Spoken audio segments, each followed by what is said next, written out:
Yo, you trying to start a t-shirt business, but you don't know how to use any of your equipment yet? Let me help you out. Fat Man Scoop, Brooklyn Clan. What's up, y'all? This is Fat Man Scoop. And right now, you watching the sensei, the number one, the king, my dude, Big Brando. He taught me, personally, me, Fat Man Scoop. All you gotta do is keep your mouth closed and your ears open. Listen to the man talk. That's knowledge personified right there, and I wouldn't trust nobody else but my dude, Big Brando. And I said it. Fat Man Scoop, Big Brando. Let's go! What's happening, everybody? Boy Big Brando, and today let's talk about learning your equipment. This is like beginner level 101 when it comes to starting your business. You've watched all the YouTube videos, you watched myself, you watched every other content creator out there. You did your research on what equipment you wanted to buy. You want to buy this heat press, you want to buy this vinyl cutter, you're going to use these blank t-shirts, you're going to use these transfer companies, and you're feeling very confident and you're ready to get after it. Now that you got all the pieces in place, you set up your garage, your room, you have your pressing station, your vinyl cutting station. This is where you're going to weed your vinyl at. These are the cool racks you bought to hold your vinyl. These are all the little weeding tools that you have. Everything is nice and organized and exactly like you envisioned.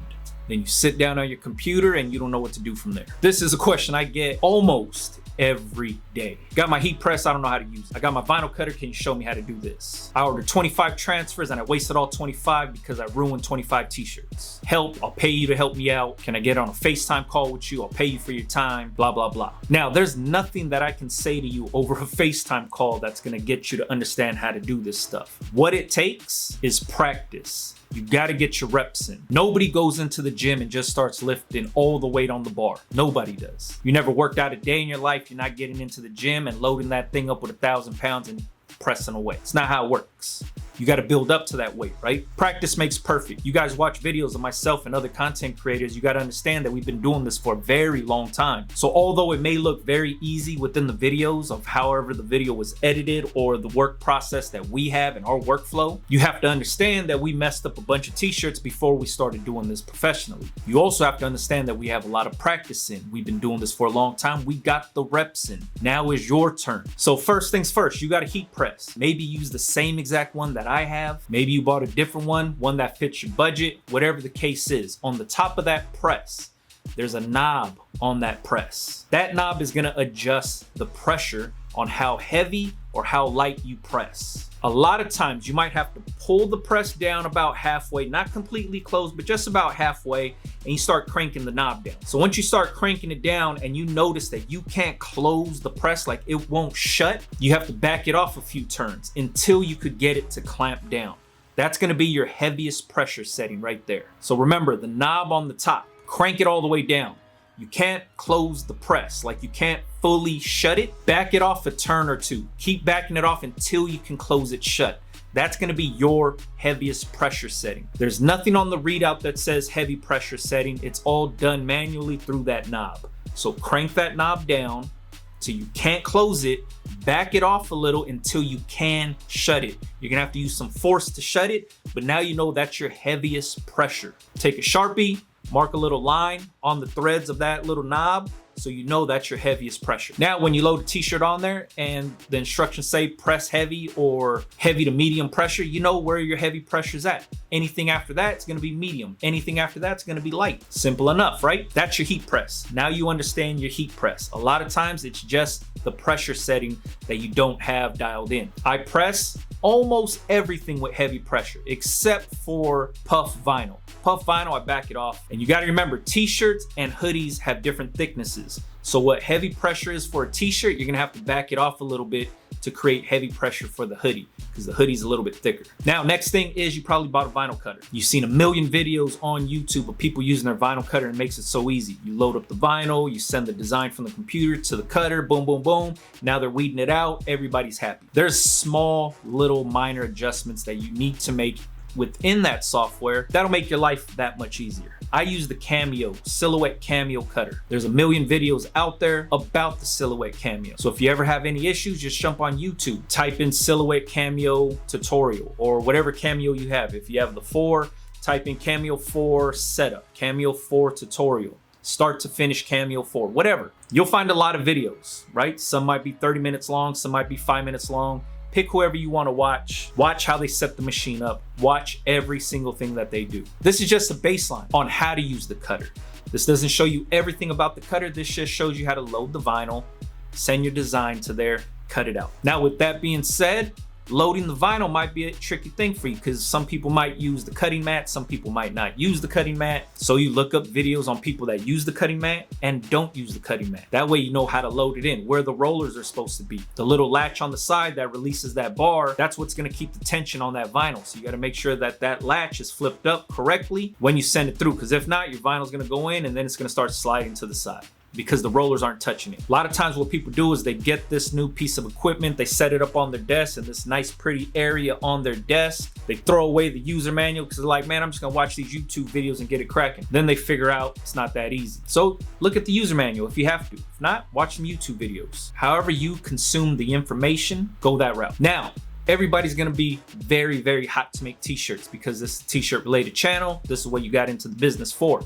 Heat transfer vinyl, a lot more expensive than decal vinyl. First thing you're gonna do is set the press up. Now you got your heavy pressure, you're ready to go. You're gonna get your heat transfer vinyl loaded into the cutter, send your designs, and then it's cutting all messed up. Your cut settings are off. Now you're wasting heat transfer vinyl. I highly recommend using decal vinyl. It's cheaper. It'll teach you how to cut your vinyl. The same exact rules will apply when you load up heat transfer vinyl or flop or puff vinyl or metallics or whatever you're cutting. Use decal vinyl first because it's cheaper and it's gonna teach you how to use your machine, how to load in the vinyl, depth of the blade, cut speed, running test cuts. All of this can be done with decal vinyl first. Cut out some simple names. Label some stuff around your house. Make some simple decal stickers to put on stuff around your house. Or just make simple decals just to get your reps in. Then when you're comfortable with loading the vinyl, sending your designs from the software to the cutter, then you throw in the heat transfer vinyl. Understanding how to adjust the depth, getting your settings correct. At least you'll have a few reps in using decal vinyl.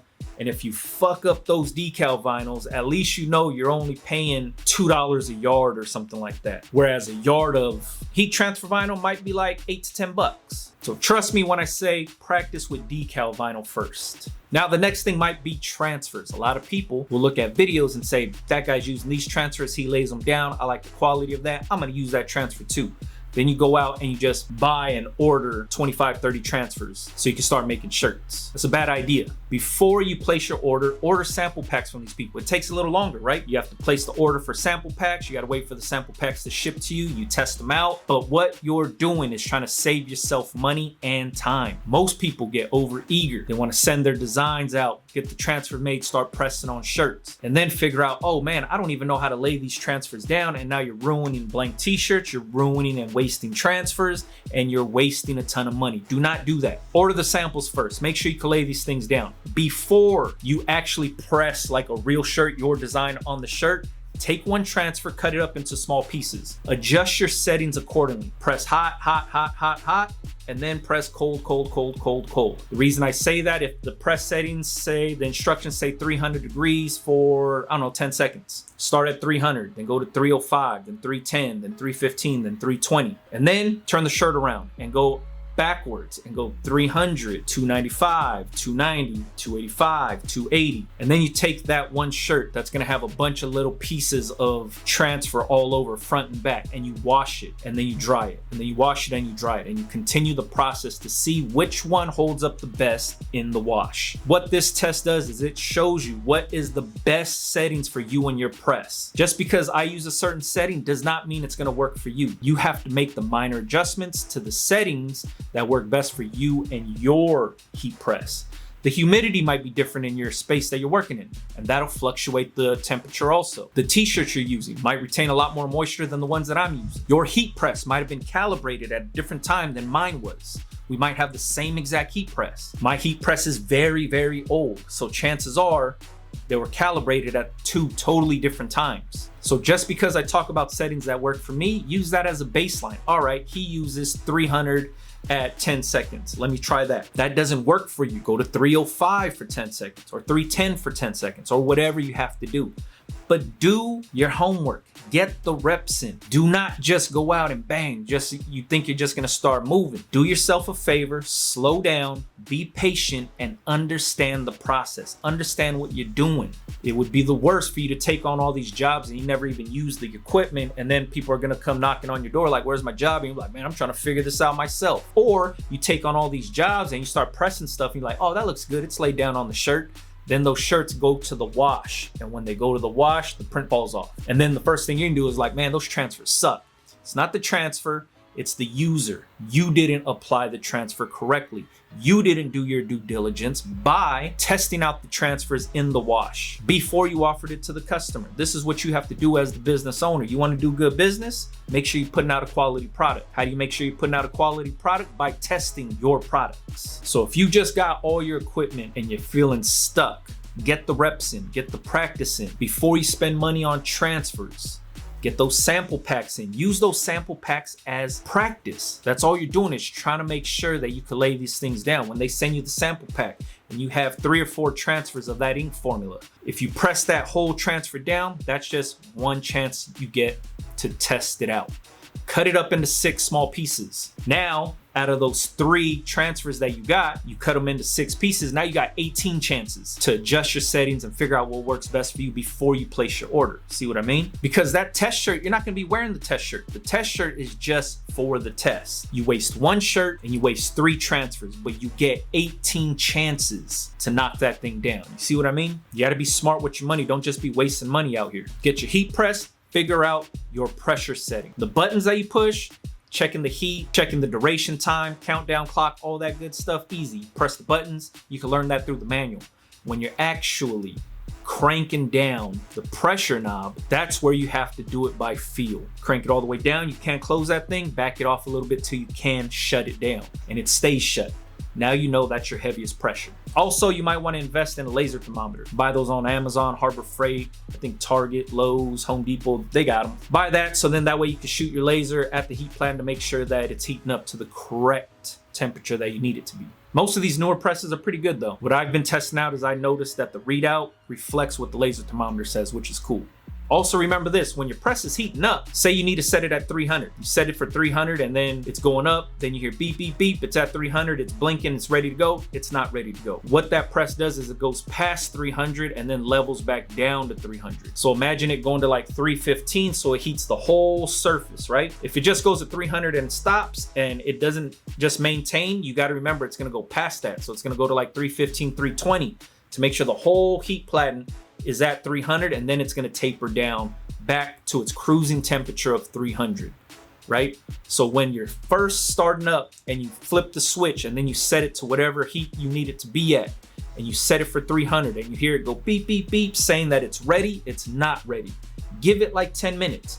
It'll go past 300. You can check it with your laser thermometer, and then it'll come back down to 300 and be an even 300 across the thing. A lot of people here go beep, beep, beep. Oh, it's ready, eager to press. They press, and then they're pressing too hot, scorching the shirt, ruining the transfer. Things aren't laying down correctly because you're not doing it at the right temperature. Now, with your vinyl cutter, make sure you test out your cut settings with decal vinyl first. Understand your cutter using decal vinyl. It's cheaper to waste. So if you ruin some vinyl, if it start going askewed, if it's starting to like twist up in there, if the blade depth isn't correct, whatever it is, at least you're wasting decal vinyl and not heat transfer vinyl. Heat transfer vinyl is way more expensive. Start cutting out all kind of stuff. Do names, do figures, do shapes, do whatever you have to do to understand how to get your design from the computer into the cutter. Figure out exactly how to lay the vinyl into the cutter, load it up correctly, make sure the rollers are pinching it down so it sends it in nice and smooth. Now, when it comes to transfers, order the sample packs before you place the order. Understand if you could lay those transfers down using the samples, then it's safe to say you can order transfers and press them up. But if you can't lay the samples down, don't waste your money on ordering transfers with them. Go to a different transfer company. Highly recommend ordering samples from every transfer company you can Google search. That way, makes it easier on you. Now you have a lot of different transfer companies to pick from, all right? If you got any questions, make sure you leave it in the comments for me. I hope this video helps out some beginners out there just getting started that got all their equipment but haven't sold anything yet. Learn your equipment, know your equipment. This is gonna be the backbone to your business. You gotta make sure that backbone is nice and strong. Get them reps in, all right? Catch you guys on the next one, man. Yeah.